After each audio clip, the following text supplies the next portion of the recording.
आते हैं तो हवा लगता है। हो गया।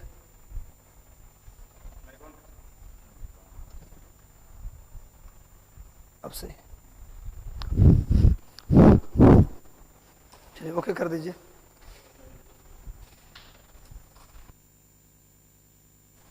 सबको होली की ढेर सारी शुभकामनाएं। तो हम लगातार आपके लिए जानदार और शानदार तरीके से लगे हुए हैं। हमारे लिए होली और दिवाली और दशहरा या छठ जो भी पर्व होगा ये उसी दिन होगा जिस दिन हमारे लिए सब कुछ उसी दिन होगा जिस दिन आपका सिलेक्शन हो जाएगा। तो फिर भी सभी को होली की शुभकामनाएं।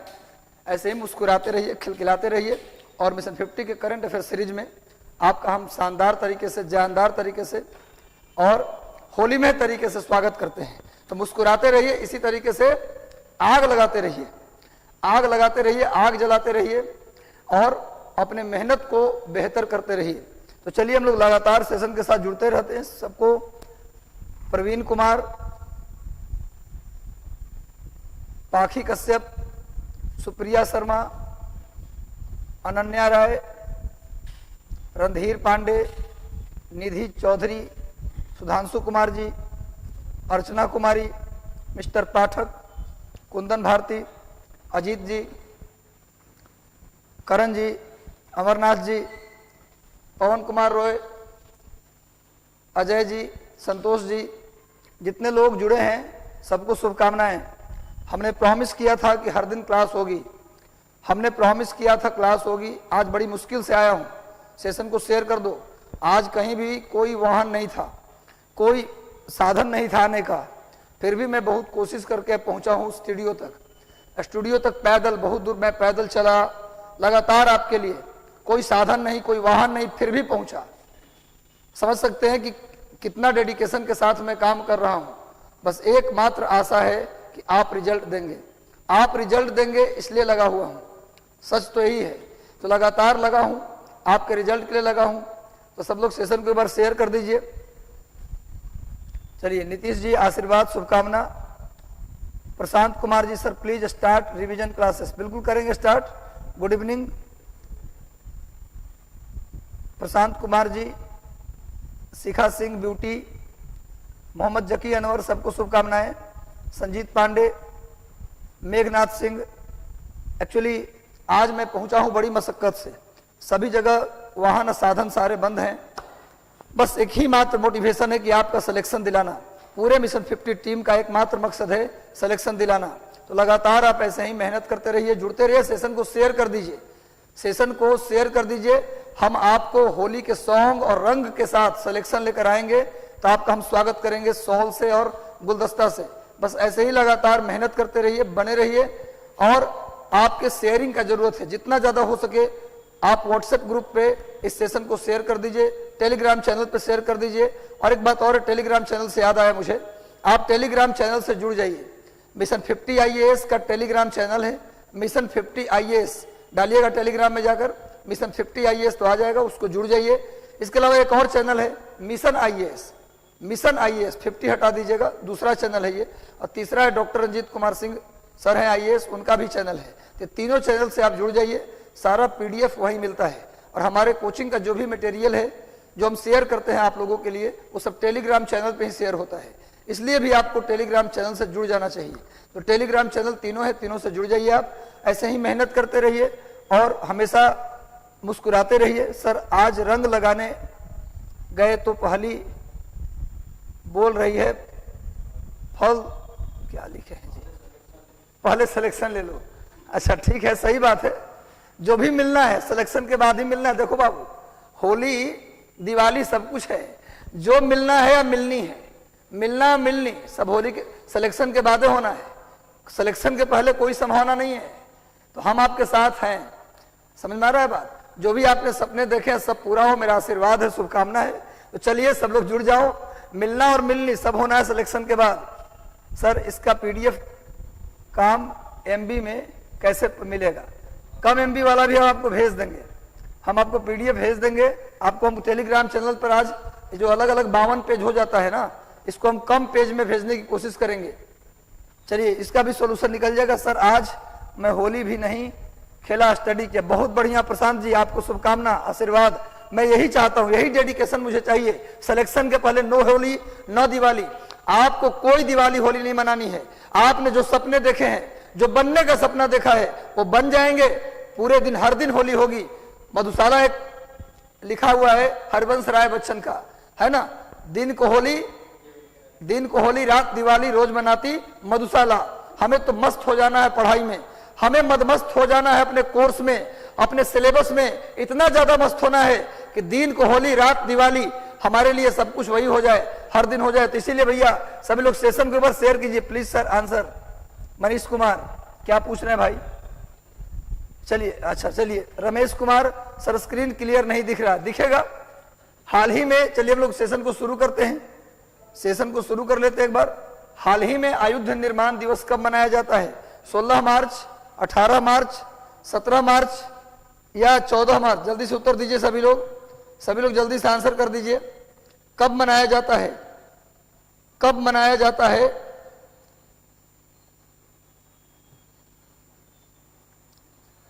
आयुध निर्माण दिवस, जल्दी सभी लोग बताइए, आयुध निर्माण दिवस कब मनाते हैं?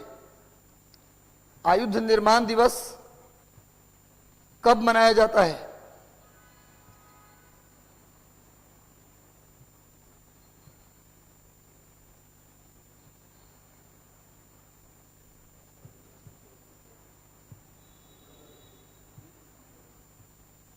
सभी लोग जल्दी से उत्तर दीजिए, आयुध निर्माण दिवस कब मनाते हैं?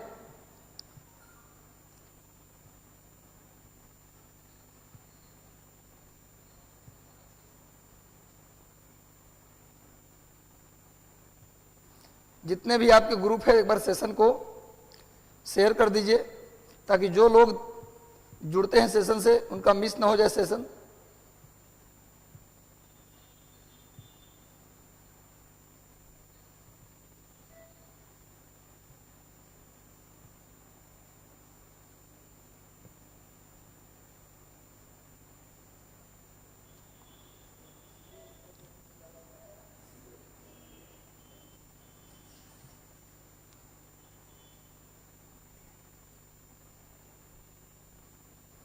चलिए, तो इसका सही उत्तर क्या होगा?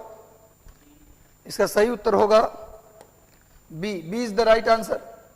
बी सही उत्तर है। 18 मार्च को आयुध निर्माण दिवस हम मनाते हैं। चलिए आज फटाफट अंदाज में हम लोग इसको कर लेंगे। सेशन से जल्दी से जुड़ जाइए। 18 मार्च आयुध निर्माण दिवस, national ordnance factories day. National ordnance factories day कब मनाते हैं? 18 मार्च को। अगला प्रश्न देखते हैं। हाल ही में किस देश में रूस पर टेक्नोलॉजी, प्रौद्योगिकी हस्तांतरण और रूसी बैंकों पर प्रतिबंध लगा दिया है? किस देश ने? किस देश ने रूस के टेक्नोलॉजी ट्रांसफर और जितने भी रूसी बैंक हैं उन पर प्रतिबंध लगा दिया है? France, Italy, America, England. आप खुद भी गेस कर सकते हैं, खुद भी गेस कर सकते हैं कि किसने प्रतिबंध लगाया है। किस देश ने रूस पर प्रौद्योगिकी हस्तांतरण, टेक्नोलॉजी ट्रांसफर एंड रूसी बैंकों पर प्रतिबंध लगा दिया? गेस कर सकते हैं। इसका उत्तर जल्दी सब लोग दे दीजिए, जल्दी से इसका आंसर दीजिए। सही उत्तर होगा अमेरिका। अमेरिका ने रूस पर प्रतिबंध लगा दिया है। रूस के सारे बैंक और उसके टेक्नोलॉजी ट्रांसफर पर क्या लगा दिया? प्रतिबंध लगा दिया है। सामने में ये देखिए, रूस के राष्ट्रपति व्लादिमीर पुतिन और ये अमेरिका के राष्ट्रपति जो बाइडेन साहब हैं, ये दोनों भिड़े हुए हैं। अब देखो, यूक्रेन जो है ना, यूक्रेन पर हमला क्या समझते हैं आप? ये यूक्रेन पे हमला है? नहीं, यूक्रेन पर हमला नहीं है। ये अमेरिका और रूस के बीच ताकत की लड़ाई है। अमेरिका दुनिया का बादशाह है, रूस कह रहा है कि मैं बादशाह हूं, देखो मैं दिखाता हूं। ये जो यूक्रेन का फील्ड है ना, वो फील्ड सिर्फ दिखाया जा रहा है कि हमारा बादशाह है। यूक्रेन में हम हमला किए हैं, तुम्हें जो बिगाड़ना है बिगाड़ लो, अगर नहीं बिगाड़ते तो हम बादशाह हैं। यूरोप में हमारी बादशाहत है, तुम्हें जो बिगाड़ना है बिगाड़ लो, ये रूस कह रहा है। और अमेरिका कह रहा है कि तुम्हें मैं बिगाड़ दूंगा, इतना बिगाड़ दूंगा कि तुम कहीं के नहीं रहोगे। ये सिर्फ ताकत की लड़ाई है। बेचारा यूक्रेन तो फंसा है बीच में। नहीं समझे? दो मजबूत देश अगर अपनी जिद पर आ गए तो बीच में छोटा देश पिस जाता है। तो यूक्रेन तो पिस रहा है, सिर्फ यूक्रेन तो अखाड़ा है, सिर्फ ये प्रूव कर रहा है अमेरिका कि मैं बलवान, रूस कह रहा है मैं बलवान। अगर तुम शामिल हो गए युद्ध में तो एक परमाणु बम फेंकेंगे तो यूरोप इतना बड़ा तो है ही, पूरा यूरोप 4-5 परमाणु बम गिरा दिया तो पूरा यूरोप खत्म हो जाएगा। ये डर उनको भी है, इसलिए कभी मैदान में सीधे कूदेंगे नहीं। और रूस इस बात का फायदा उठा रहा है, लेकिन रूस जो कर रहा है वो भी गलत नहीं कर रहा है, एशिया के हिसाब से बिल्कुल सही फैसला है उसका। चलो जो भी है कोई बात नहीं। इंस्टाग्राम पे भी प्रतिबंध लगा दिया, इसने एक अलग अपना इंस्टाग्राम बना लिया है। चलिए नेक्स्ट आइए, सेशन को एक बार शेयर कर दीजिए सब लोग, ताकि अधिक से अधिक लोग जुड़ जाए। हाल ही में 14वां भारत जापान शिखर सम्मेलन का आयोजन कहाँ किया गया? हाल ही में 14वां भारत जापान शिखर सम्मेलन का आयोजन कहाँ किया गया? कोलकाता, दिल्ली, मद्रास या मुंबई? कोलकाता, दिल्ली, मद्रास या मुंबई? पीडीएफ में आंसर भी दीजिए सर, आज आंसर दे दूंगा, टेंशन मत लीजिए। हाल ही में 14th भारत जापान शिखर सम्मेलन का आयोजन कहाँ किया गया? जल्दी से आंसर दीजिए, जल्दी से आंसर कीजिए आप लोग। दिल्ली, कहाँ किया गया?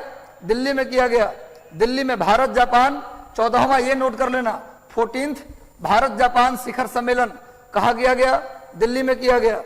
सामने देखिए जापान के प्रधानमंत्री का चित्र मैंने दिया है। आ गया ये नेक्स्ट, अगला हो। हाल ही में संयुक्त राष्ट्र महासभा ने इस्लामोफोबिया का मुकाबला करने के लिए किस दिन को अंतर्राष्ट्रीय दिवस में स्थापित करने के प्रस्ताव को मंजूरी दे दिया है? इस्लामोफोबिया, इस्लामोफोबिया का मतलब इस्लाम से जो डर है लोगों के बीच, उससे मुकाबला करने के लिए एक अंतर्राष्ट्रीय दिवस के रूप में मनाने का फैसला कर लिया है संयुक्त राष्ट्र ने। अब बताइए कि किस दिन मनाया जाएगा?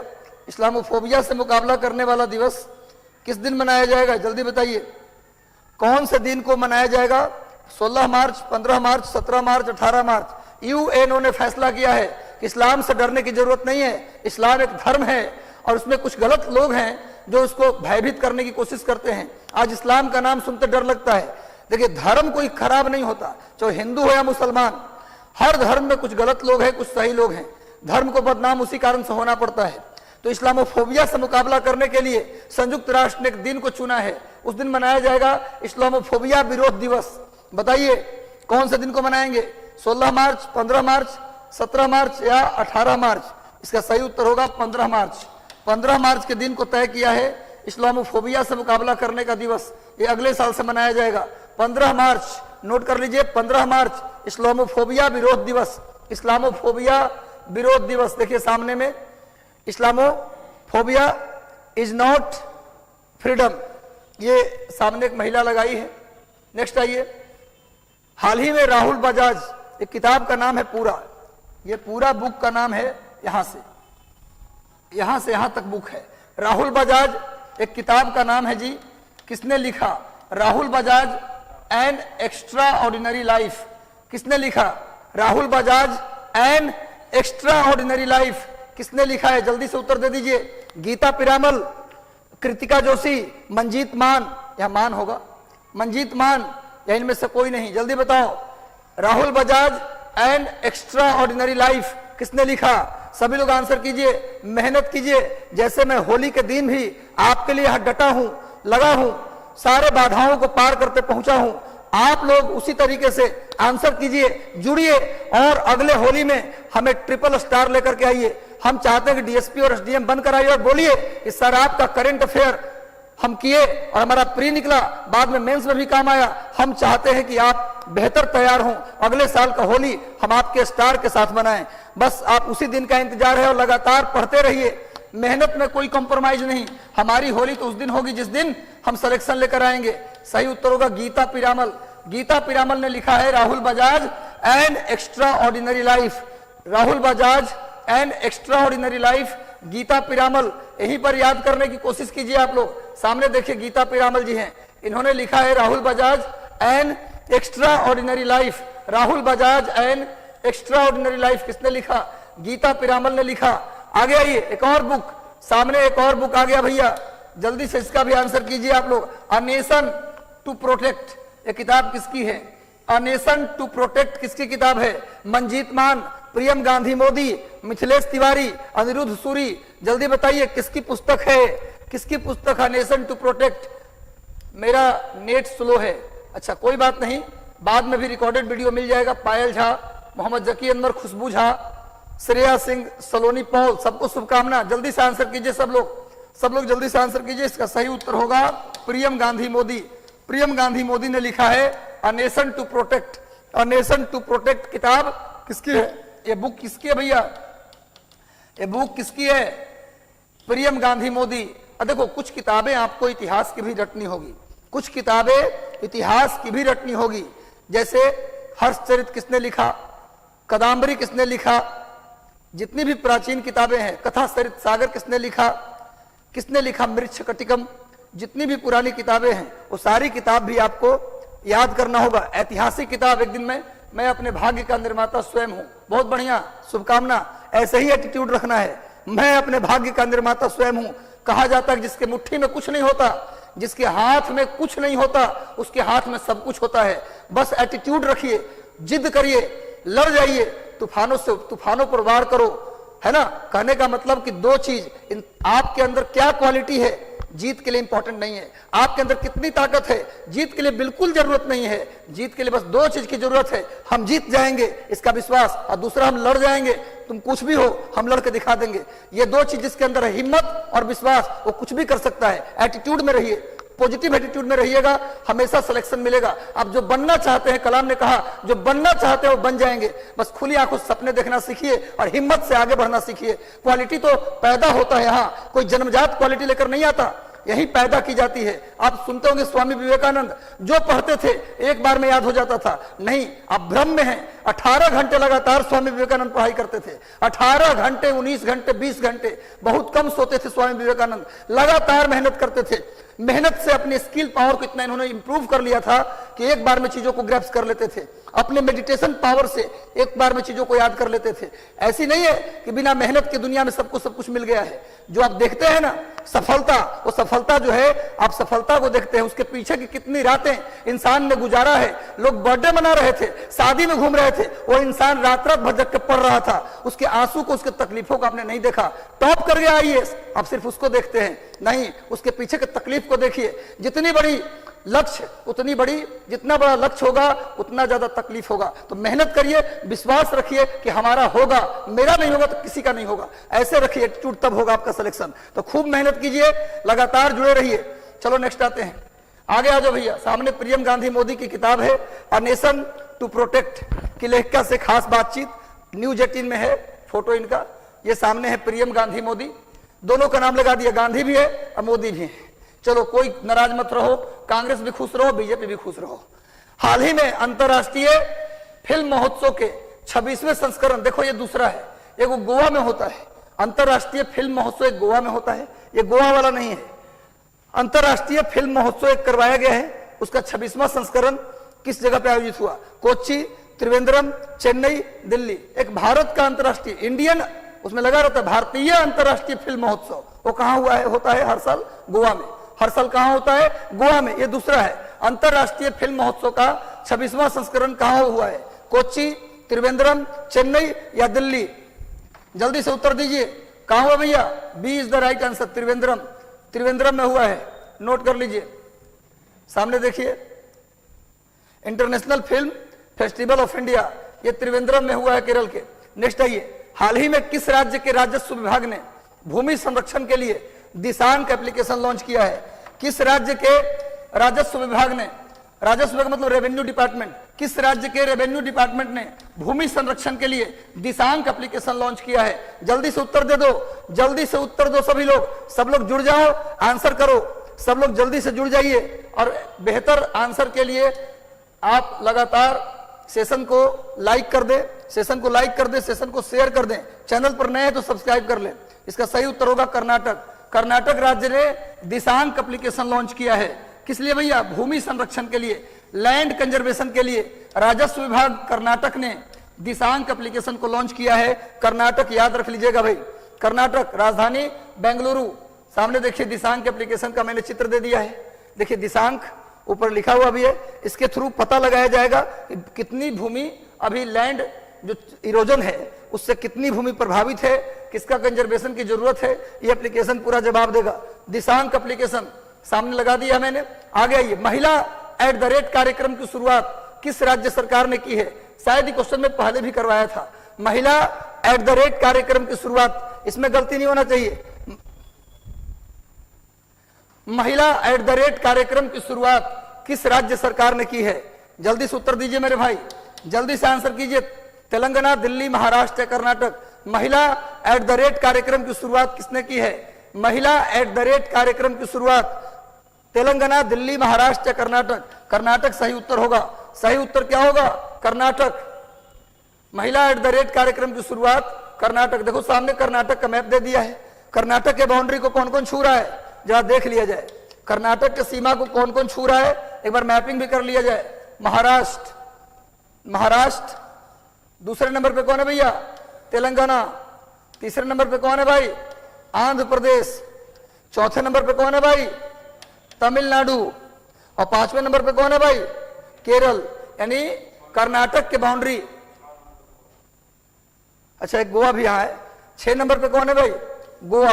तो सब मिला के कितने राज्य छू रहे हैं? कर्नाटक के बाउंड्री को 6 राज्य छू रहे हैं।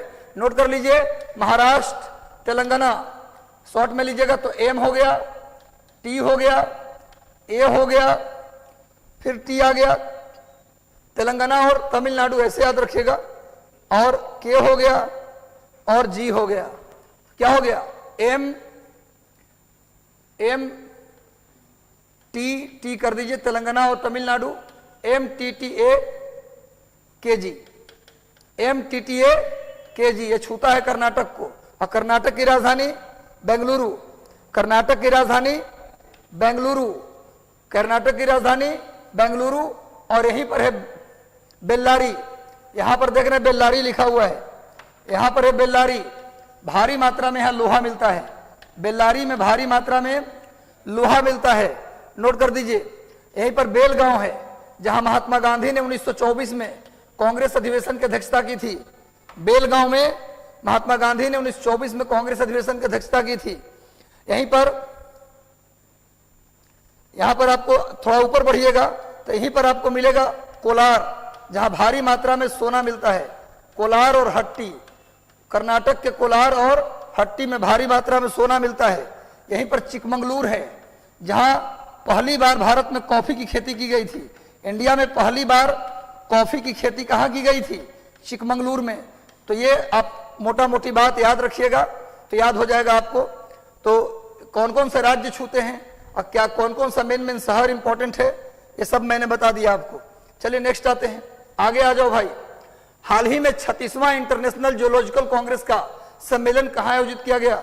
36वां इंटरनेशनल जियोलॉजिकल सम्मेलन, 36वां इंटरनेशनल जियोलॉजिकल सम्मेलन कहां आयोजित किया गया? मुंबई, कोलकाता, दिल्ली या मद्रास? जल्दी से उत्तर दीजिए। 36वां इंटरनेशनल जियोलॉजिकल कांग्रेस सम्मेलन कहां हुआ? मुंबई, कोलकाता, दिल्ली, मद्रास? जल्दी से सभी लोग आंसर कर दीजिए। इसका थीम क्या है? भूविज्ञान, समावेशी भविष्य के लिए मूलभूत विज्ञान। इस इंटरनेशनल जियोलॉजिकल कांग्रेस का जो थीम है वो थीम क्या है? भूविज्ञान, समावेशी भविष्य के लिए। भूविज्ञान, इसका थीम नोट कर लीजिए। भूविज्ञान, समावेशी भविष्य के लिए,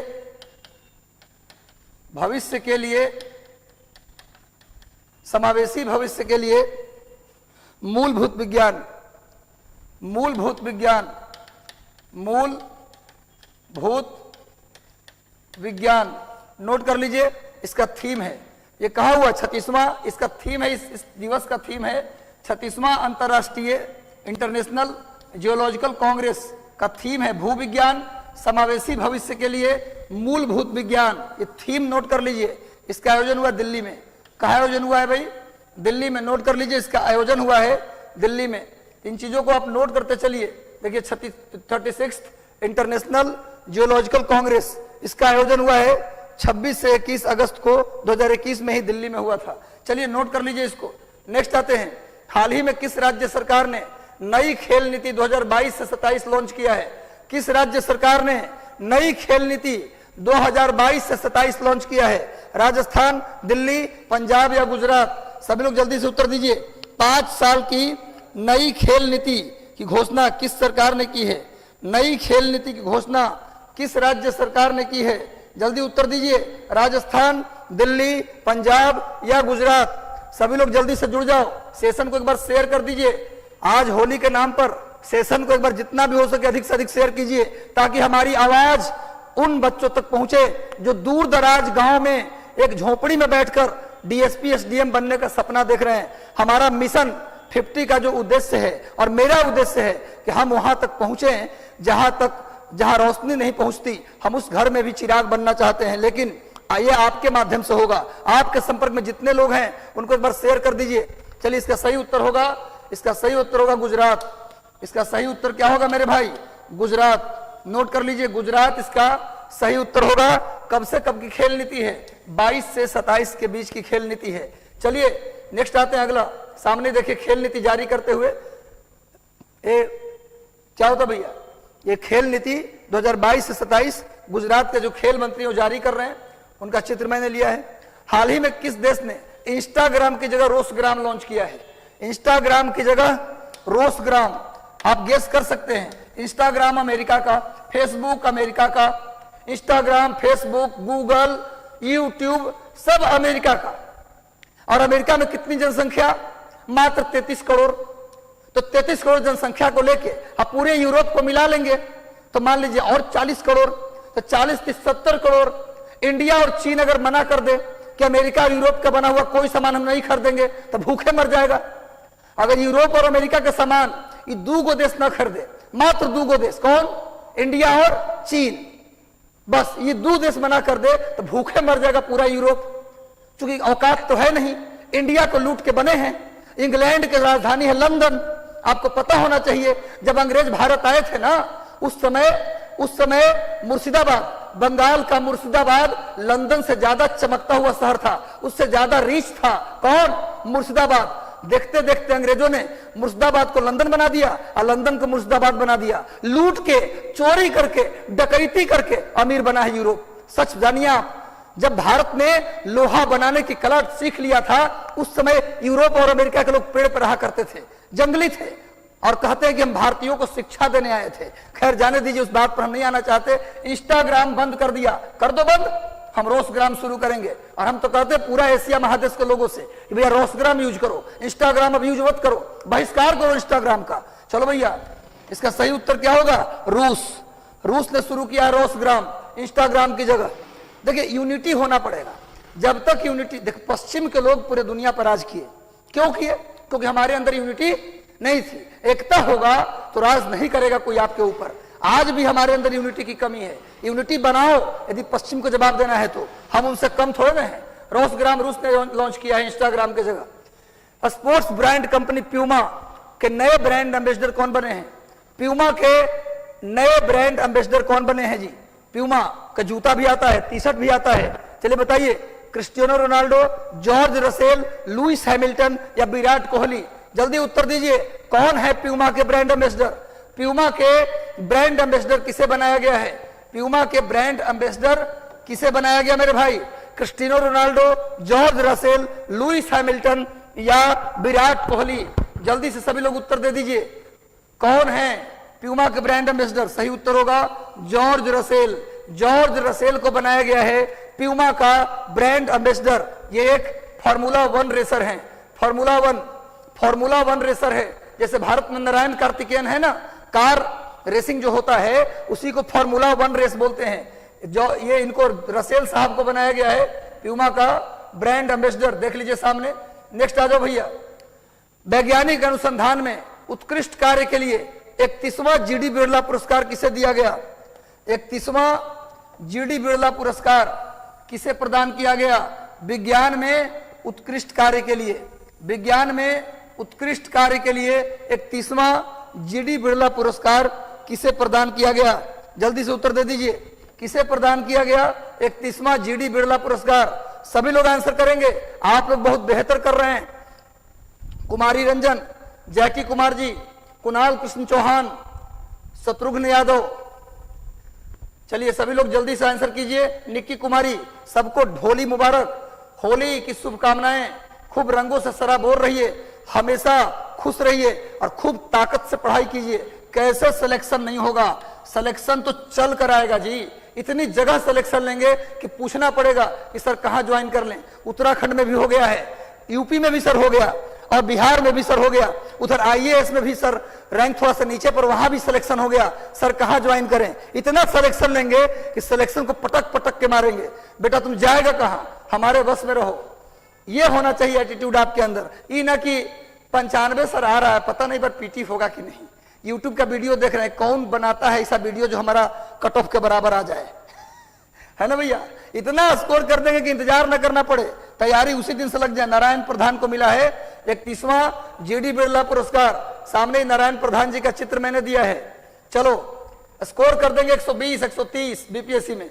आके बोलेंगे कि अगर मेरा ना हुआ तो किसी का नहीं होगा। इतना हो जाए कि भैया ये मेरा होना होगा, तो कि आगे मिला रहे सर 93 आ रहा है सर, पता ना पीटी होगा कि नहीं। चलो ऐसा नहीं होना चाहिए। भारत रत्न डॉक्टर भीमराव अंबेडकर पुरस्कार 2021 से किसे सम्मानित किया गया है? भारत रत्न डॉक्टर भीमराव अंबेडकर पुरस्कार 2021 से किसे सम्मानित किया गया? रतन टाटा, हर्षाली मल्होत्रा, अजीम प्रेमजी या मुकेश अंबानी? जल्दी से उत्तर दीजिए, किसे सम्मानित किया गया डॉक्टर भीमराव अंबेडकर पुरस्कार से? रतन टाटा, हर्षाली मल्होत्रा, अजीम प्रेमजी या मुकेश अंबानी? सही उत्तर क्या होगा? हर्षाली मल्होत्रा। हर्षाली मल्होत्रा को डॉक्टर भीमराव अंबेडकर पुरस्कार 2021 से सम्मानित किया गया है। देखो सामने ये हर्षाली मल्होत्रा है, जिन्हें भीमराव अंबेडकर का ये मूर्ति लेकर खड़ी हैं। ये इनको पुरस्कार मिला है। डॉक्टर भीमराव अंबेडकर पुरस्कार 2021 से हर्षाली मल्होत्रा को सम्मानित किया गया है। चलिए नेक्स्ट आते हैं भैया, अगला प्रश्न पे आ जाओ। रिसर्च प्लेटफॉर्म हारून द्वारा जारी ग्लोबल रिच लिस्ट 2022 के अनुसार एशिया के सबसे अमीर व्यक्ति कौन बन गए हैं? एशिया के सबसे अमीर व्यक्ति, देखो कंफ्यूज मत करना, अडानी अंबानी में मैं अपने भाग्य का निर्माता स्वयं हूं। बिल्कुल प्रकाश जी, आपको ढेर सारी शुभकामनाएं। इसी एटीट्यूड के साथ काम करते रहिए। मेरा बिहार महान है, बिल्कुल महान है भैया। बिहार नहीं, पूरा देश महान है। बिहार तो महान है ही, इसमें कोई डाउट ही नहीं है, लेकिन पूरा देश हमारा महान है। बिहार का हर कोना कोना महान है। तमिलनाडु का भी योगदान उतना ही है इस देश में, जितना हरियाणा का, जितना कश्मीर का, जितना उत्तर प्रदेश का, जितना बिहार का। हम नहीं कह सकते, हमारा एक एक हिस्सा हमारे लिए महत्वपूर्ण है। सब हम भारतवासी है और कश्मीर तो हमारा अभिन्न हिस्सा है ही। चलो भैया, कोई छीन नहीं सकता इसमें। इसके अनुसार कंफ्यूज मत करना, मैं बार बार बोल रहा हूं। मुकेश अंबानी, इसने फिर से किसको कर दिया? मुकेश अंबानी को। रिसर्च प्लेटफॉर्म हारून, वो किसी और, अडानी जी किसी और के अनुसार थे, अडानी हारून के अनुसार नहीं थे। अडानी हारून के अनुसार नहीं थे। ये हारून ने जो लिस्ट जारी किया, हारून ने जो लिस्ट जारी किया उसमें सबसे अमीर कौन है जी?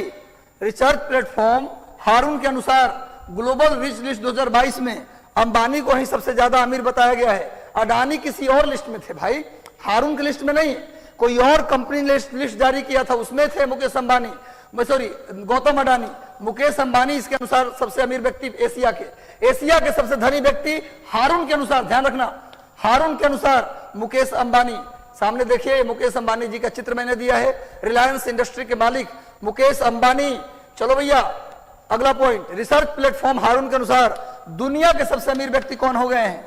इसके अनुसार एशिया के सबसे अमीर कौन है? मुकेश अंबानी। और इसके अनुसार दुनिया की सबसे अमीर व्यक्ति कौन बन गए हैं भैया? Jeff Bezos, Elon Musk, Bernard Arnault या बिल गेट्स? जल्दी से उत्तर दीजिए। पूरे दुनिया के, एशिया के सबसे अमीर मुकेश अंबानी और पूरे दुनिया के सबसे अमीर व्यक्ति Jeff Bezos, Elon Musk, Bernard Arnault. चलिए जल्दी से बताइए, इसका सही उत्तर होगा एलन मस्क। दुनिया के सबसे अमीर व्यक्ति कौन है? Elon Musk. किसके अनुसार? याद रखो, हारून के अनुसार। एलन मस्क दुनिया का, एशिया के मुकेश अंबानी और दुनिया के एलन मस्क। सामने में एलन मस्क जी का चित्र मैंने दिया है। ये एलन मस्क है जो दुनिया के सबसे रिच पर्सन है। हारून ग्लोबल रिच लिस्ट के अनुसार, हारून ग्लोबल रिच लिस्ट के अनुसार एलन मस्क दुनिया के सबसे अमीर व्यक्ति हैं भैया। और ये लोग पागलों की, सुनो, ये दुनिया के ऐसे ही अमीर नहीं है, ये लोग पागलों की तरह काम करते हैं, एटीट्यूड में काम करते हैं, विश्वास के साथ काम करते हैं। रात दिन सोने की चिंता नहीं होती। जो भी सफल इंसान दुनिया में है उसके पीछे की कहानी आप नहीं जानते। चाहे एप्पल कंपनी का मालिक स्टीव जॉब्स हो या कोई भी हो, ये लोग पागलों की तरह काम करते हैं। काम मतलब सिर्फ काम से प्यार। आपको भी वैसे ही काम करना होगा, तब हाथ में आएगा आपका बीपीएससी या फिर कोई भी आयोग का कंपटीशन है। भारत का पहला स्वदेशी ड्रेजर समुद्री जहाज बनाने के लिए कोचीन शिपयार्ड लिमिटेड ने किस कंपनी के साथ समझौता किया है? अभी तक हम विदेश से मंगवाते थे ड्रेजर समुद्री जहाज, कहां से मंगवाते थे? विदेश से। पहली बार देश में बनेगा, उसके लिए कोचीन शिपयार्ड लिमिटेड ने किस कंपनी के साथ समझौता किया है? जल्दी बताओ। अपने देश में ड्रेजर समुद्री जहाज बनाने के लिए अभी तक विदेश से मंगवाते थे, भारत में बनेगा, कोचीन शिपयार्ड लिमिटेड बनाएगा, उसके लिए उसने किसने समझौता किया? Mazagon Dock Ship Builder Limited, Goa Shipyard Limited, Dredging Corporation of India and Bharat Dynamics Limited. जल्दी बताइए किसके साथ समझौता किया है? स्वदेशी ड्रेजर समुद्री जहाज बनाने के लिए किसके साथ समझौता हुआ? इस प्रश्न का उत्तर दीजिए सभी लोग। इसका सही उत्तर होगा Dredging Corporation of India. Dredging Corporation of India के साथ कोचीन शिपयार्ड लिमिटेड द्वारा क्या किया गया है?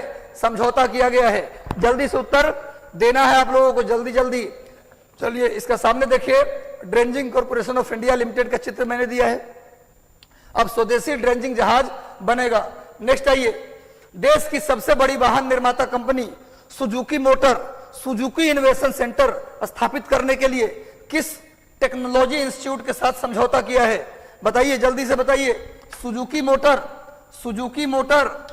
सुजुकी इनोवेशन सेंटर स्थापित करने के लिए किस भारतीय यानी किस आईआईटी के साथ समझौता किया? जल्दी बताइए। सुजुकी मोटर ने सुजुकी इनोवेशन सेंटर के लिए किस आईआईटी के साथ समझौता किया है?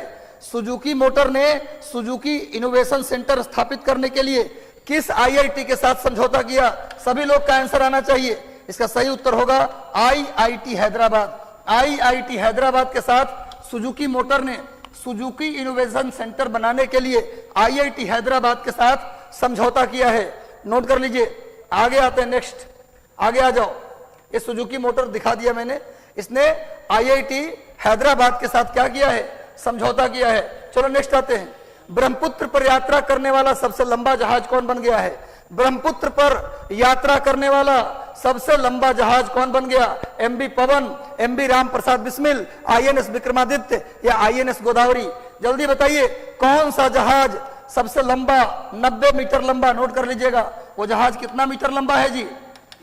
90 मीटर। 90 मीटर लंबा जहाज ब्रह्मपुत्र नदी पर, ब्रह्मपुत्र नदी में यात्रा करने वाला सबसे लंबा जहाज जिसकी लंबाई है 90 मीटर, वो कौन सा जहाज बन गया?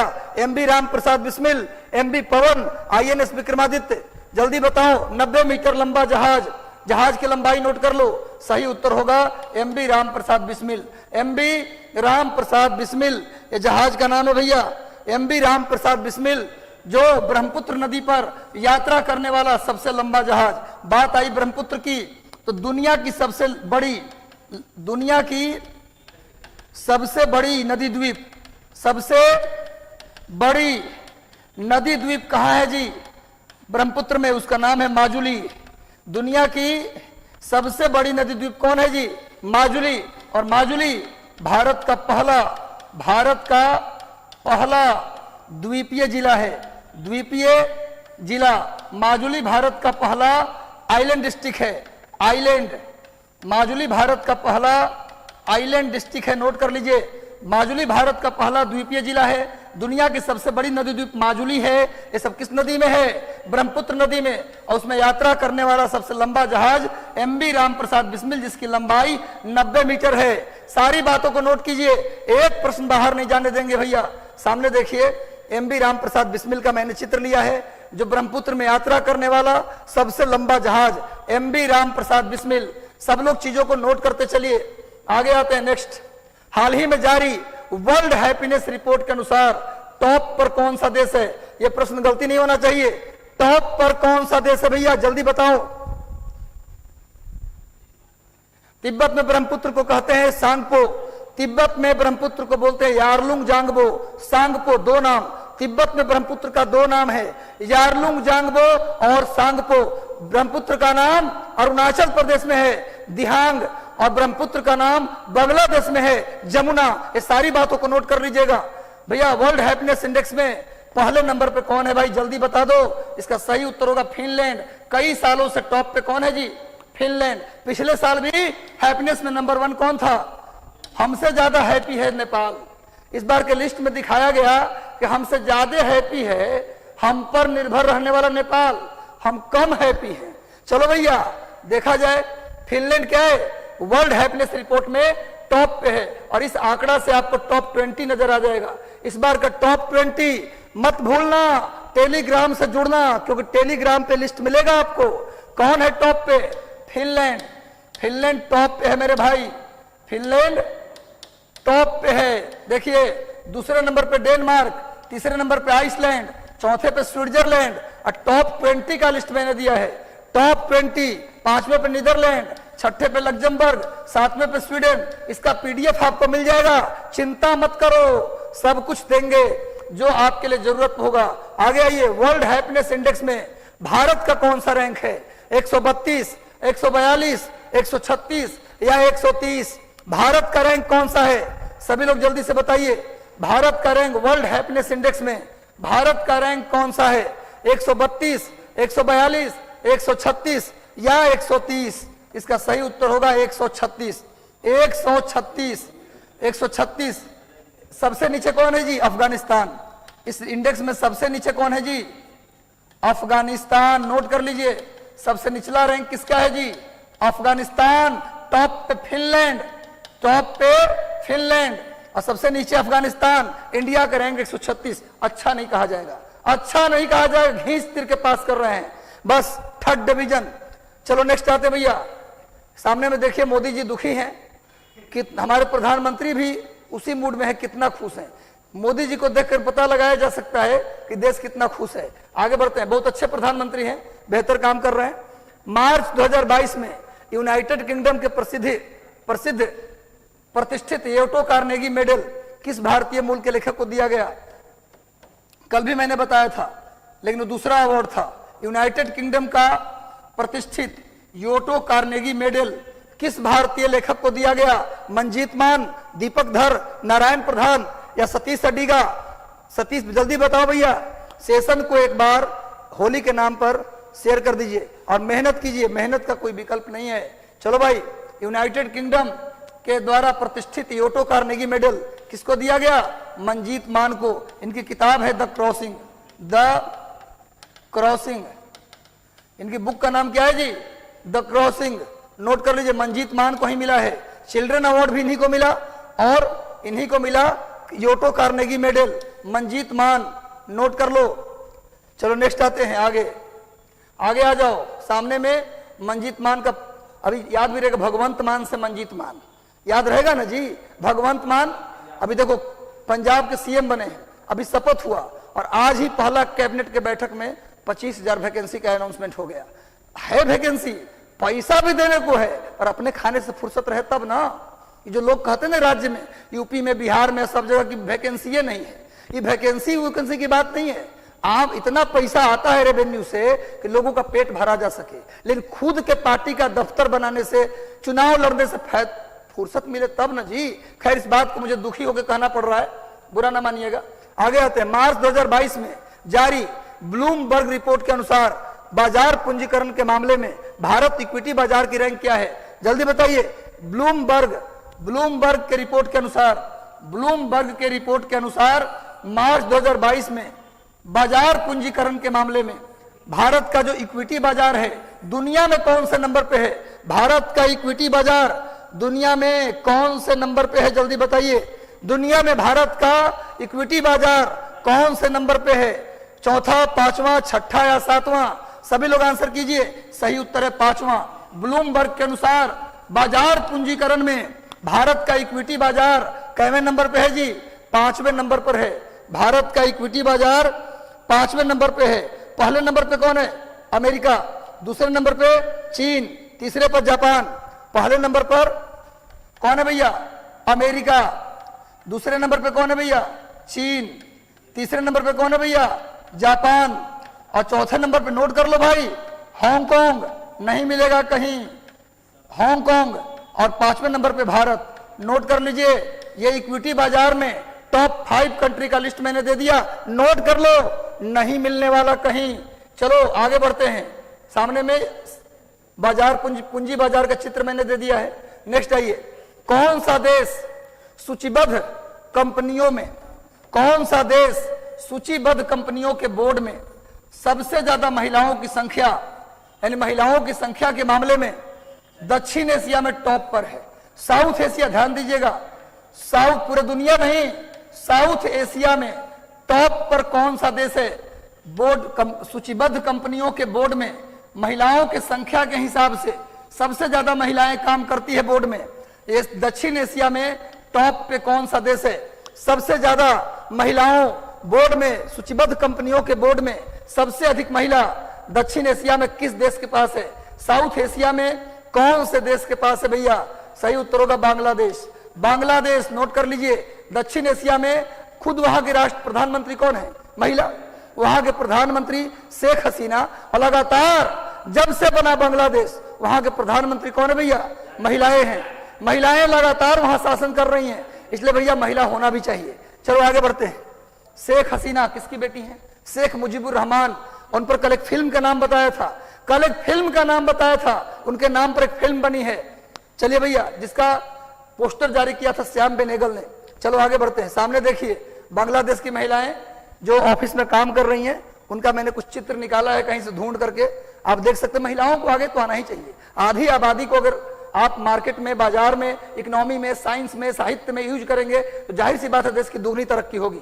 महिलाओं को इग्नोर आप नहीं कर सकते। आगे बढ़ते हैं। हाल ही में किस कालीन को, कालीन समझते हो ना, कालीन जो कारपेट जिसको बोलते हैं अंग्रेजी में, कारपेट, किस कालीन को हाल ही में, किस कारपेट को क्यूआर कोड आधारित जीआई टैग दिया गया है? जल्दी बताओ।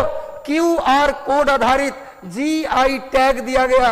क्यूआर कोड आधारित जीआई टैग दिया गया। जल्दी बताओ किस कालीन को? मिर्जापुरी कालीन, कश्मीरी कालीन, लद्दाखी कालीन या भदोही कालीन? सब लोग जल्दी से आंसर कीजिए। किस कालीन को? एक हिंट देता हूं, कल मैंने बताया था यूरोप भेजा गया है, एक कालीन का निर्यात किया गया है यूरोप। बताओ कल का सेशन अगर देखे होगे तो बता दोगे। कल का सेशन यदि आपने देखा होगा तो बता देंगे। सही उत्तर होगा कश्मीरी कालीन। कश्मीरी कालीन को क्यूआर कोड आधारित जीआई टैग दिया गया। अगर बात करें उत्तर प्रदेश की तो उत्तर प्रदेश में कालीन के लिए भदोही, उत्तर प्रदेश में कालीन के लिए भदोही। अब बिहार में कालीन के लिए ओबरा, बिहार में कालीन के लिए ओबरा, उत्तर प्रदेश में कालीन के लिए भदोही। और जम्मू कश्मीरी कालीन को क्या मिला है? क्यूआर कोड आधारित जीआई टैग।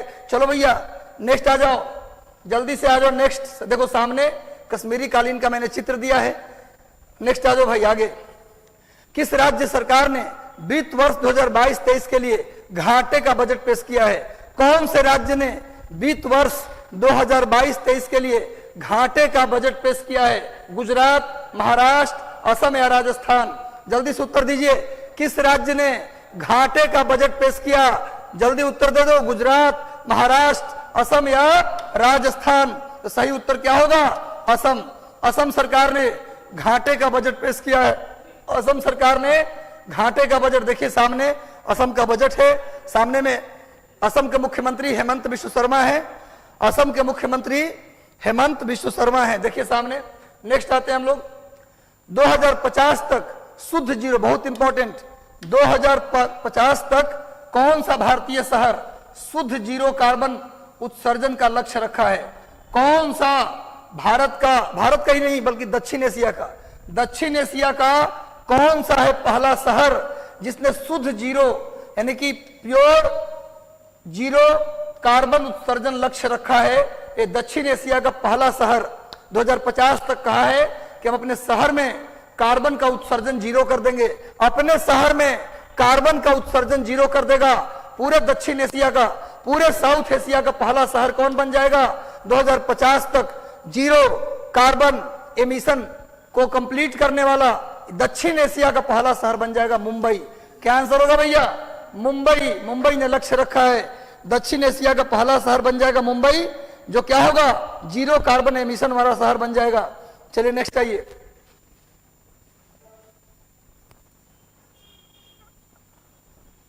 आईसीसी के तरफ से फरवरी 2022 में के लिए female player of the year, male वाला बताया था मैंने आपको, श्रेयस अय्यर। फरवरी महीने का आईसीसी का mail player of the year Shreyas Iyer, Bharat का श्रेयस अय्यर। अब female player of the year कौन है भैया? मिताली राज, झूलन गोस्वामी, एमिला केर या हरसिमरन कौर? जल्दी बताइए। हरमनप्रीत कौर, सॉरी, हरमनप्रीत कौर, एमिला केर, झूलन गोस्वामी या मिताली राज? जल्दी उत्तर दो। आईसीसी का फरवरी महीने का best player of the year कौन? श्रेयस अय्यर। श्रेयस अय्यर। और फरवरी महीने के बेस्ट फीमेल प्लेयर कौन है? जल्दी बताओ, फीमेल प्लेयर कौन है? जल्दी मेरे भाई बता दो। न्यूजीलैंड की प्लेयर एमिला केर। एमिला केर न्यूजीलैंड की है, नोट कर लीजिए। कहां की है? बगल में न्यूजीलैंड जरूर लिख दो। न्यूजीलैंड।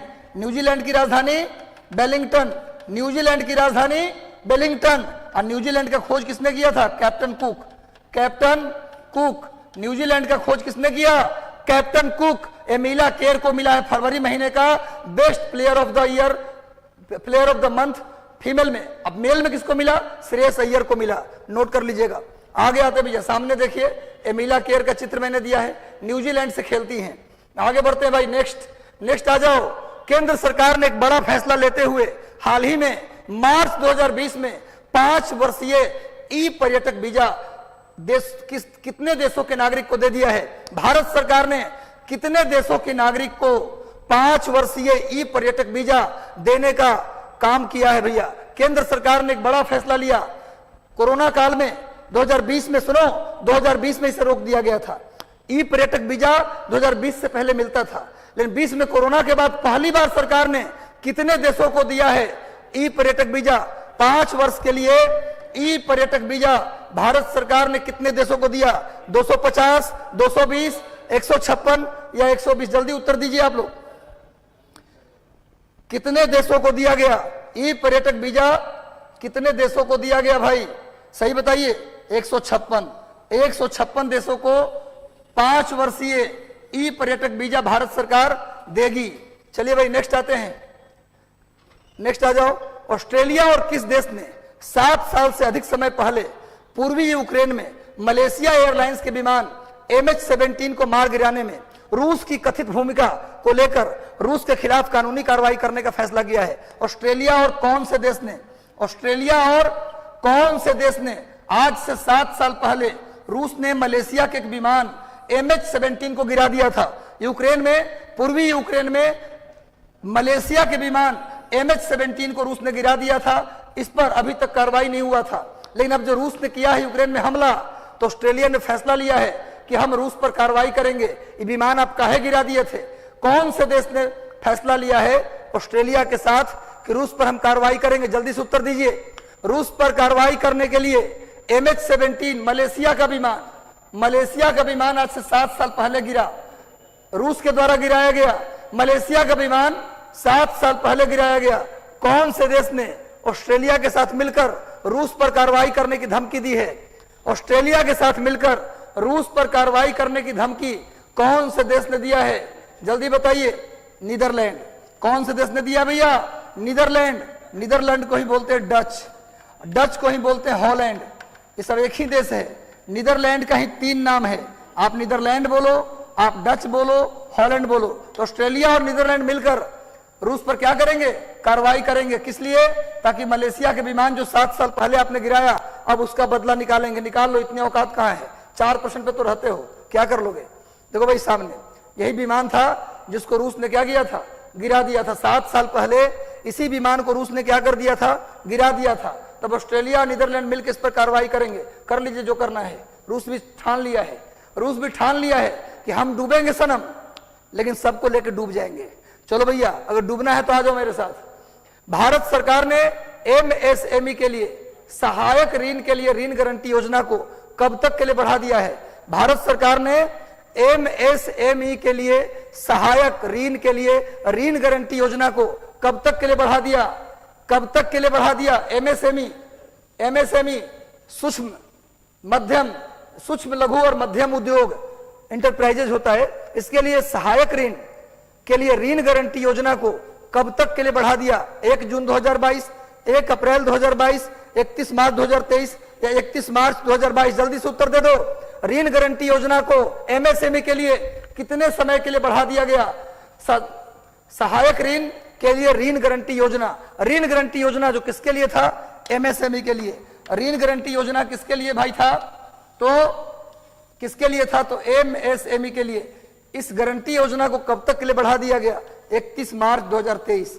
31 मार्च 2023 तक के लिए इस ऋण गारंटी योजना को बढ़ा दिया गया। नोट कर लीजिए। देखिए सामने में क्रेडिट गारंटी स्कीम, जिसको बढ़ा दिया गया कब तक के लिए?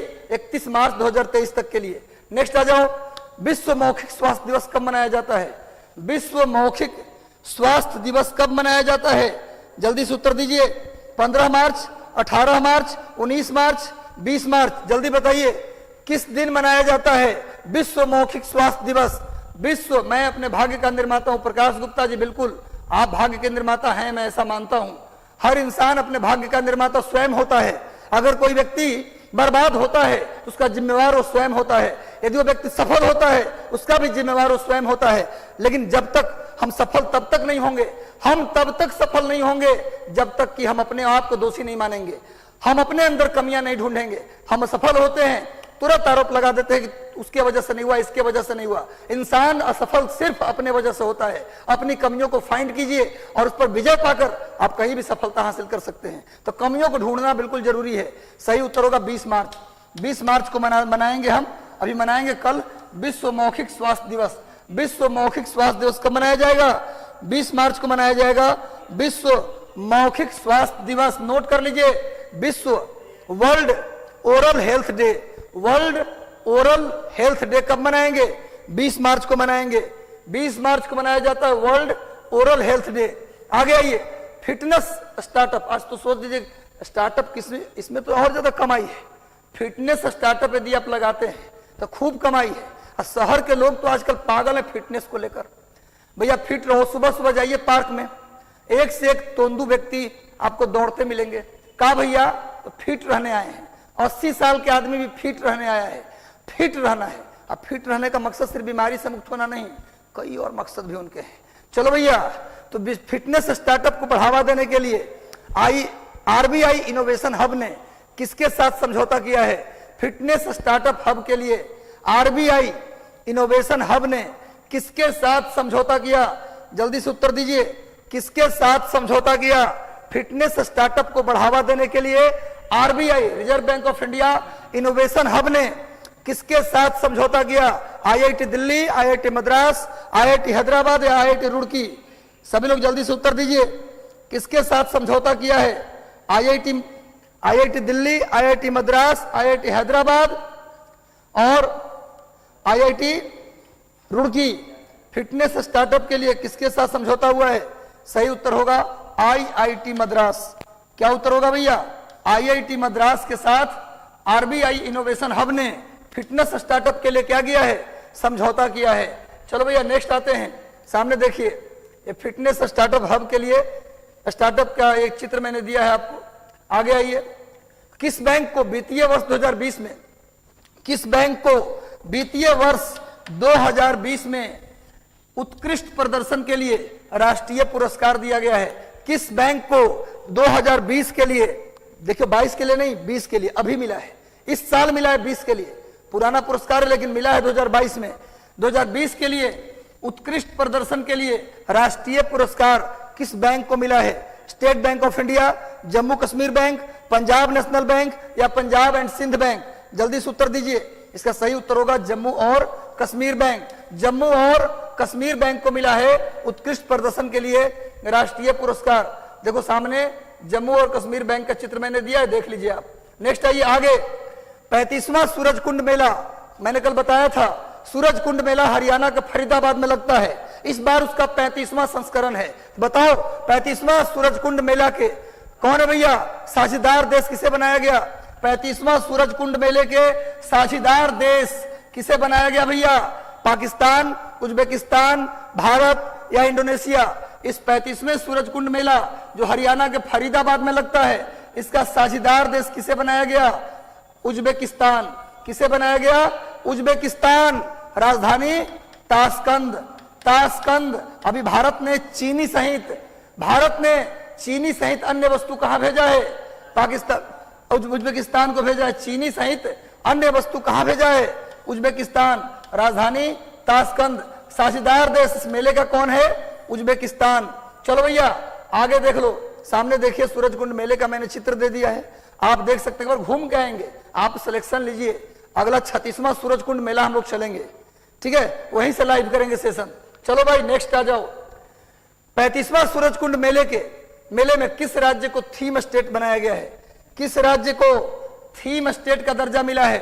इस सूरजकुंड मेले में साझेदार देश उज्बेकिस्तान और थीम स्टेट का दर्जा किसको मिला है? जल्दी बताइए।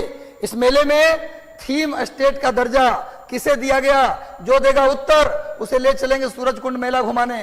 भैया जल्दी से आंसर कीजिए। थीम स्टेट का दर्जा इस मेले में किसे दिया गया? जम्मू और कश्मीर को दिया गया। जम्मू कश्मीर को थीम स्टेट का दर्जा दिया गया। चलो भैया नेक्स्ट आते हैं। यही हमारा सूरजकुंड मेले का असली चित्र है। पूरा फरीदाबाद एनसीआर का मैंने चित्र दिया है आपको। आगे आइए। प्रधानमंत्री नरेंद्र मोदी जी के राजनीतिक जीवन पर एक किताब लिखी गई है। नरेंद्र मोदी के राजनीतिक जीवन पर आधारित एक किताब लिखी गई जिसका नाम है मोदी एट द रेट 20, प्रधानमंत्री के 20 साल के राजनीतिक जीवन। ये किताब का नाम है जी मोदी एट द रेट 20, प्रधानमंत्री के 20 साल के राजनीतिक जीवन। इस किताब को किसने लिखा है? किस प्रकाशन ने प्रकाशित किया है? इस किताब को किस प्रकाशन ने प्रकाशित किया है? जल्दी बताइए। किस प्रकाशन ने इस किताब को प्रकाशित किया है? पेंगुइन प्रकाशन, भारतीय भवन प्रकाशन, ब्लू क्राफ्ट डिजिटल फाउंडेशन। इसमें एक चीज जुड़ा हुआ है, फाउंडेशन लिख दीजिए। फाउंडेशन इसने किया है या फिर फाउंडेशन, यहां आ गया फाउंडेशन, साहित्य अकेडमी। जल्दी बताओ किसने किया है भैया? किसने? प्रधानमंत्री मोदी के जीवन, उनके 20 साल के राजनीतिक जीवन पर एक किताब लिखी गई है Modi at the rate 20। Modi at the rate 20 इस किताब को प्रकाशित किया है blueprint digital foundation. Blueprint digital foundation इसने प्रकाशित किया है मोदी के 20 साल के राजनीतिक जीवन पर। किताब का नाम तो मेन यही है, Modi at the rate 20।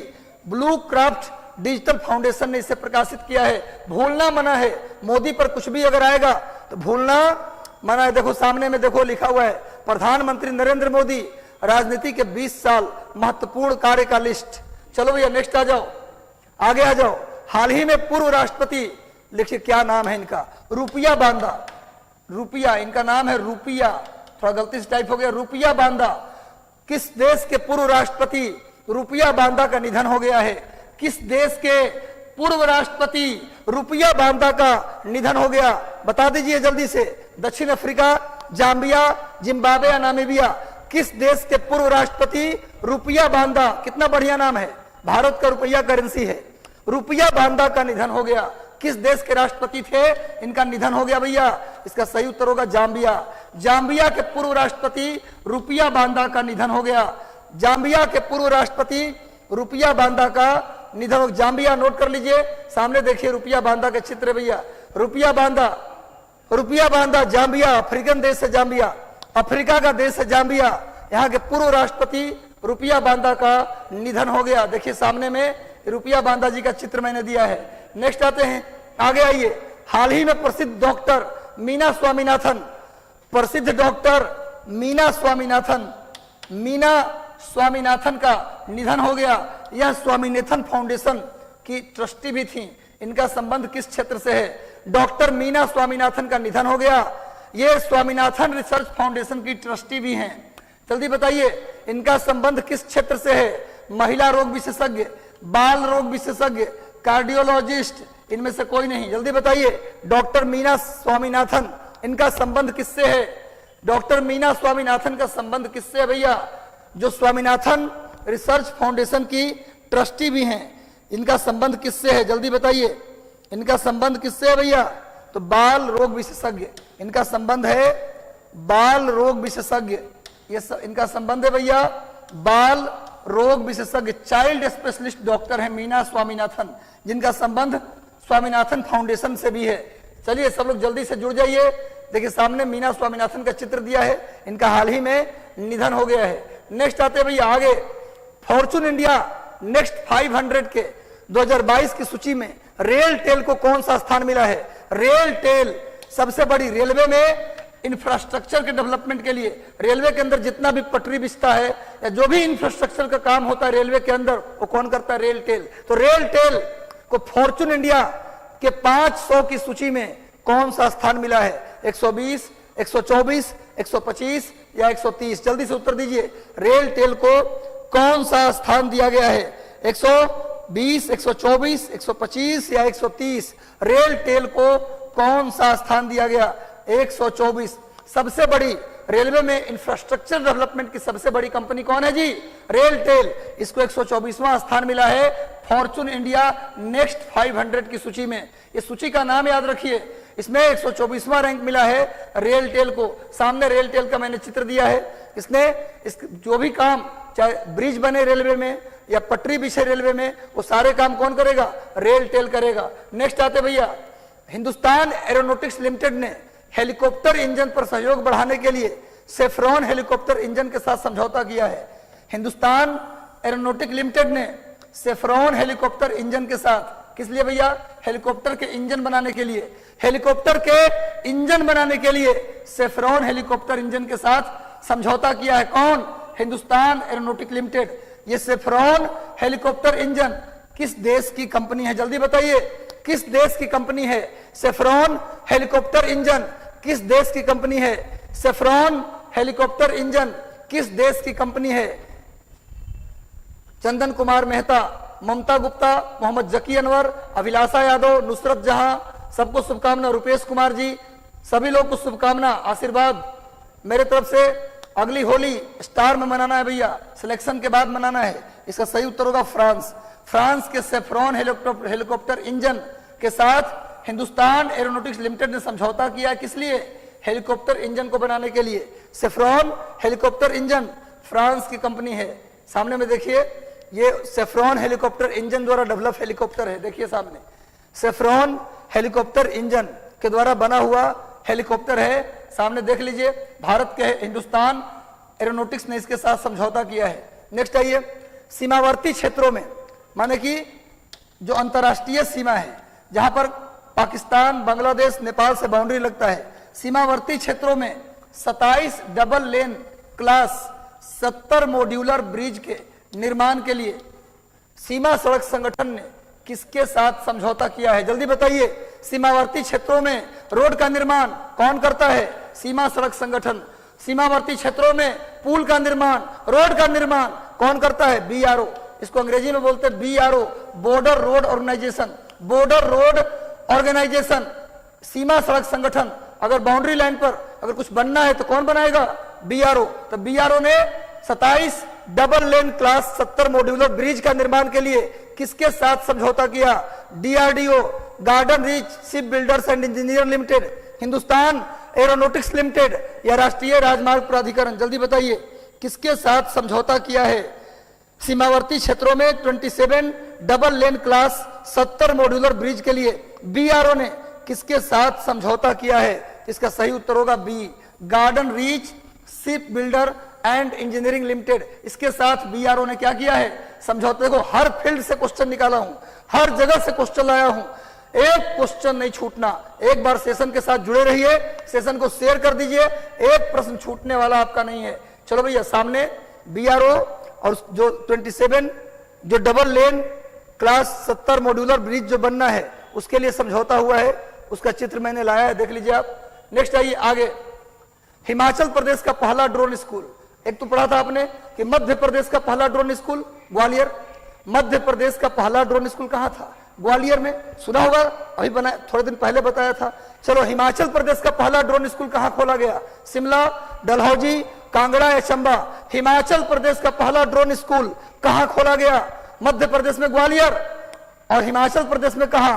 Shimla, Dalhousie, Kangra या चंबा? सब लोग जल्दी से उत्तर दीजिए, जल्दी से। सभी का आंसर मैं पढ़ रहा हूं, सभी लोग जल्दी से आंसर दीजिए। फरदीन फातिमा, चंदन कुमार मेहता, चलिए सब लोग, शिखा सिंह चौधरी, नुसरत जहां, राधा, अर्चना, सुंजन जी, संजना कुमारी, सब लोग जल्दी से उत्तर दीजिए। इसका सही उत्तर होगा कांगड़ा।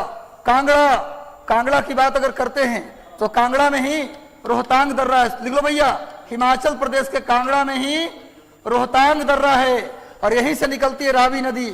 रावी नदी कहां से निकलती है भैया? रोहतांग से। रोहतांग पास, रोहतांग पास कहां है जी?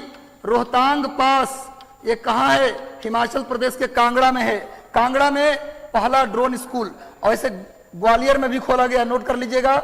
मध्य प्रदेश के ग्वालियर और हिमाचल प्रदेश के कांगड़ा में खोला गया है ड्रोन स्कूल, और कांगड़ा में रोहतांग दर्रा है। और रोहतांग दर्रा से कौन सी नदी निकलती है? रावी नदी। नोट कर लीजिए, सामने में ड्रोन स्कूल का मैंने चित्र दिया है, देख लीजिए आप। ड्रोन स्कूल का चित्र सामने दिया गया है, एक बार आप देख लीजिए। कांगड़ा और ग्वालियर दोनों नाम याद रखिएगा। आगे आ जाओ। हाल ही में ग्रीन समुद्री कछुआ किस राज्य के समुद्री तट पर मिला है? ग्रीन समुद्री कछुआ, ग्रीन समुद्री कछुआ किस राज्य के तट पर मिला है? ग्रीन, सोचिए कछुआ का रंग कैसा है? ग्रीन है। कछुआ ग्रीन, हरा कछुआ किस राज्य के तट पर मिला है? केरल, उड़ीसा, महाराष्ट्र या कर्नाटक? जल्दी बताइए।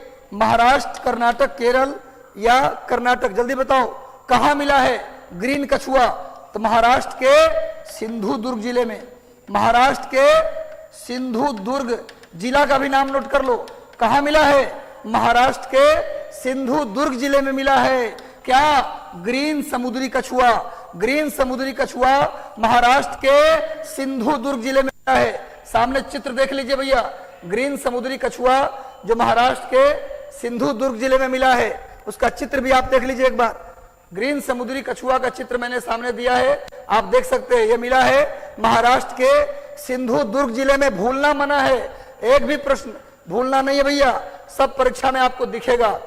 हाल ही में अमेरिका ने किस देश का मोस्ट फेवर्ड नेशन का दर्जा समाप्त कर दिया?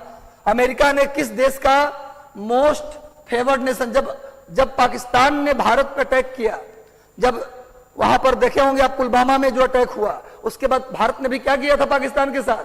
मोस्ट फेवर्ड नेशन का दर्जा ले लिया था। वैसे ही अमेरिका ने किस देश से ले लिया मोस्ट फेवर्ड नेशन का दर्जा? अमेरिका ने छीन लिया। छीन लो तुम्हें जो छीनना है, हम तो लगे रहेंगे। आ जाओ मैदान में, हम तो डूबेंगे, तुम्हें भी ले डूबेंगे। तो याद करो किसके साथ भैया? रूस को। रूस का मोस्ट फेवर्ड नेशन का दर्जा समाप्त कर लिया। कोई दिक्कत नहीं है, भारत खरीदेगा। तुम सामान मत खरीदो, इंडिया और चीन खरीदेगा रूस का सामान। चिंता करने की जरूरत नहीं है भैया। रूस का दर्जा समाप्त कर दिया है। ये जो बाइडेन साहब हैं, ये पुतिन साहब हैं। चलो नेक्स्ट आते हैं। विश्व ग्लूकोमा दिवस कब मनाया जाता है? विश्व ग्लूकोमा दिवस कब मनाया जाता है? जल्दी बताओ। 10 मार्च, 12 मार्च, 15 मार्च या 18 मार्च? अरे ग्लूकोमा एक बीमारी है भाई। ग्लूकोमा एक बीमारी है जो आंखों पर असर करता है। नोट कर लो, ग्लूकोमा एक बीमारी है जो आंखों को असर करता है। आंखों को असर करता है। विश्व ग्लूकोमा दिवस कब मनाते हैं? 10 मार्च, 12 मार्च, 15 मार्च या 18 मार्च? जल्दी से उत्तर दीजिए। इसका सही उत्तर क्या होगा जी? 12 मार्च। 12 मार्च को मनाते हैं विश्व ग्लूकोमा दिवस।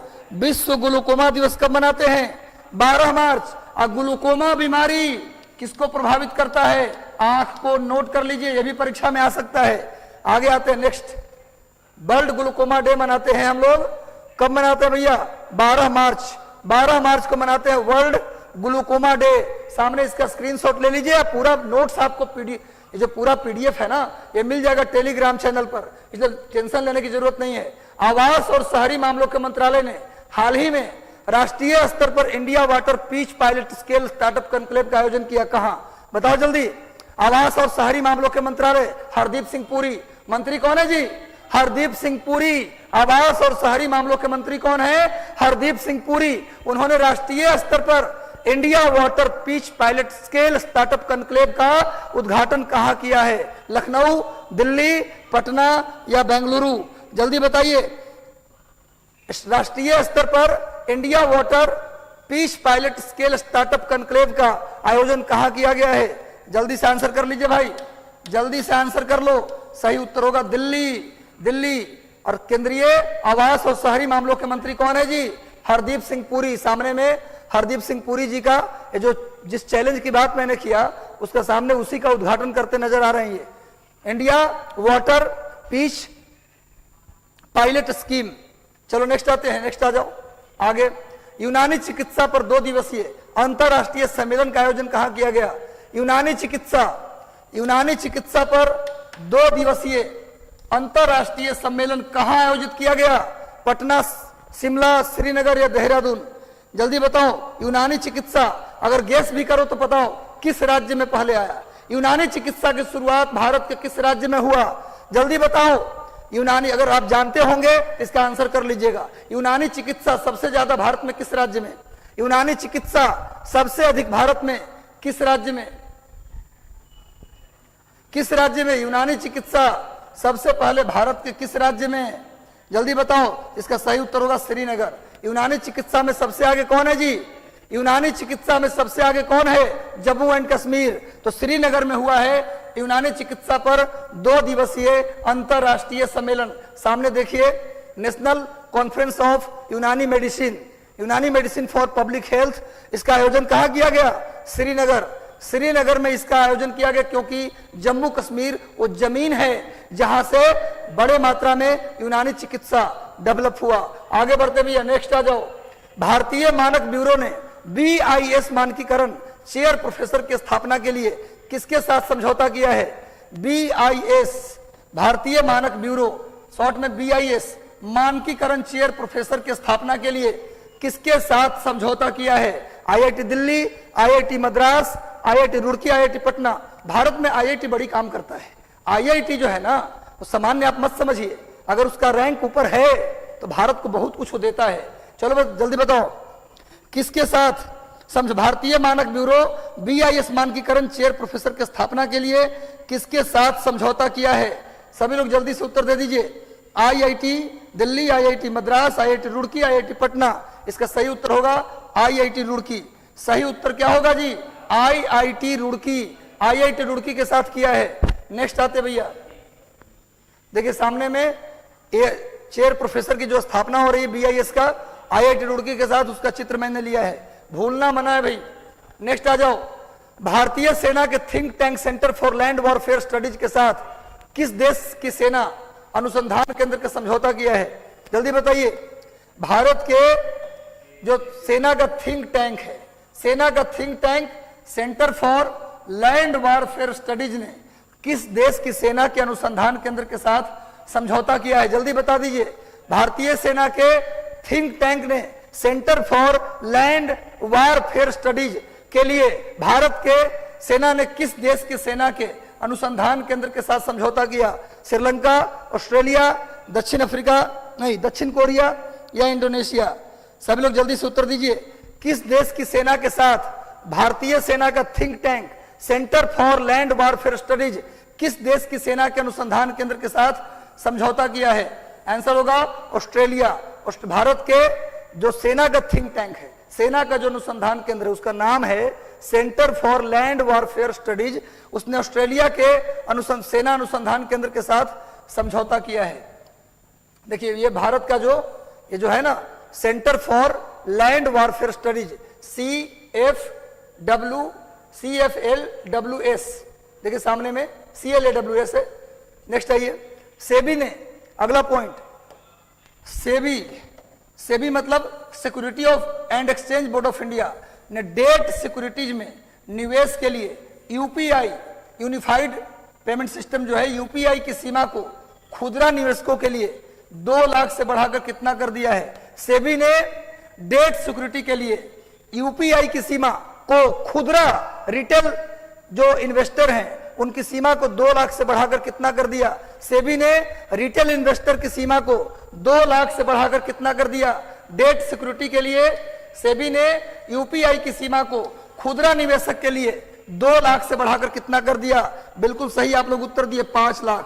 5 लाख। बात करें सेबी की, इसकी स्थापना 1988 में, सेबी की स्थापना 1988 में। सेबी को स्वायत्त संस्था का दर्जा कब मिला? सेबी को स्वायत्त संस्था का दर्जा कब मिला? 1992 में। सेबी का हेडक्वार्टर कहाँ है भैया? सेबी का हेडक्वार्टर मुंबई। सेबी का हेडक्वार्टर मुंबई। और सेबी की अगर बात करें तो सेबी शेयर मार्केट को कंट्रोल करता है, शेयर मार्केट को कंट्रोल करता है। सेबी म्यूचुअल फंड को कंट्रोल करता है, सेबी म्यूचुअल फंड को कंट्रोल करता है। सेबी वायदा बाजार को भी कंट्रोल करता है। वायदा बाजार कुल मिलाकर कहें तो सेबी जो है, तीनों को मिला लीजिएगा, इसी को बोलते हैं पूंजी बाजार। सेबी किसको कंट्रोल करता है जी? पूंजी बाजार को कंट्रोल करता है। तो ये हमारा सेबी हुआ। सेबी का मैंने चित्र भी लिया आगे, देखिए सेबी। तो चलिए, ये हमारा सेशन का आखिरी सवाल था। कैसा लगा आपको सेशन, कैसा लगा सेशन, एक बार कमेंट करके बताइएगा। सेशन अच्छा लगा हो तो लाइक कर दीजिए, सेशन अच्छा लगा हो तो लाइक कर दीजिए, लाइक करने से पहले मत जाइएगा, लाइक कर दीजिए।